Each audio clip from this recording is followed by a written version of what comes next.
એનો છે ને જવાબ હું તમને આપું. કારણ કે માણસનો ભાવ જગત કેટલો કામ કરે છે. એક નાટકમાં કલાકાર હતો નરસિંહ મહેતાનો રોલ કરે. હવે નરસિંહ મહેતાનો રોલ કરે અને એમાં મંચ ઉપર આવે અને કાનુડાને યાદ કરે, મુરલીધરને યાદ કરે, કૃષ્ણને યાદ કરે. પણ જ્યારે પડદા પાછળ પાછો હાલ્યો જાય ને ત્યારે એ પીવાનું હોય પી લે, ખાવાનું હોય ખાઈ લે, બરાબર.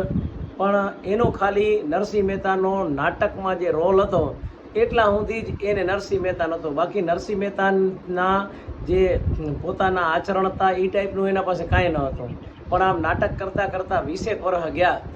20 વર્ષમાં ઘટના એવી ઘટી કે એક દી મંચ ઉપરથી એ આ કનૈયાને યાદ કરવા માંડ્યો અને એની આંખમાંથી ચોધાર આંસુઓ નીકળવા માંડ્યા અને કૃષ્ણને આમ યાદ કરવા માંડ્યો કે હે ભગવાન કૃષ્ણ, હે મુરલીધર, હે કાનુડા, આજે હું તારા પ્રેમમાં પાગલ છું, તને યાદ કરું છું.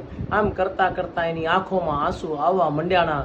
અને ત્યાં તો જાણે કેમ એ દ્વારિકાનો નાથ એની વાત સાંભળી હોય એમ ત્યાં કને ભગવાન કૃષ્ણ એ મંચની પાછળ આવીને કહેવા લાગ્યા કે નરસિંહા હું અહીંયા છું, નરસિંહ મહેતા હું અહીંયા છું તારી પાસે.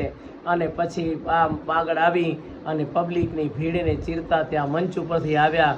અને આ માણસ રોજ પાછળ જઈને કપડાં બદલતો હતો, પણ તેથી કપડાં બદલ્યા વગર જ એમને ઘરે જવા માટે નીકળ્યો. રાતનું અંધારું અને પાછળથી એણે અવાજ સંભળાતો જોયો, પણ ત્યાં તો જમ જમ જમ અવાજ આવતો હતો.